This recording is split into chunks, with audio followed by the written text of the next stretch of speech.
Day 24 of being frugal to reach 1 million pesos savings sa newlywed.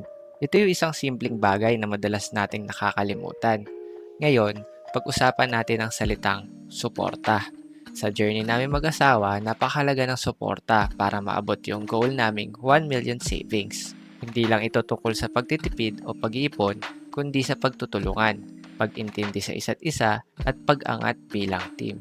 Kasi kahit gaano kaganda ang plano, kung walang suporta, mahirap siyang panindigan. Pero hindi lang yan, may isa pa kaming realization today. Pagkatapos ng church, may nag-alok sa amin ng cupcakes galing sa isang small business. At doon namin na-realize ang suporta hindi lang para sa sarili, kundi para rin sa iba.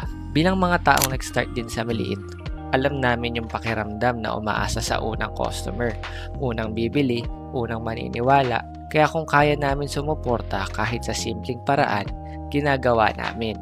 Katulad nyo na sumusuporta sa content namin, malaking bagay yun sa amin.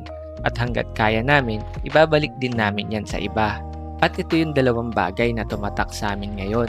Una, ang suporta minsan maliit lang sa paningin mo, pero malaking bagay na sa iba. Isang bili, isang share, isang follow, baka yun na yung magpapatuloy sa pangarap ng isang tao. Pangalawa, hindi ka yayaman mag-isa. Sa bawat goal na naaabot, may mga taong tumulong, naniwala at sumusuporta sa'yo. Kaya matuto ka rin gawin yun sa iba. Sa dulo ng araw, na-realize namin na ang pagiging frugal ay hindi pagiging sarado sa pagbibigay, kundi pagiging wise kung saan at paano ka susuporta. Kaya samahan nyo kami sa journey na to. Day 24 pa lang, tuloy-tuloy na to.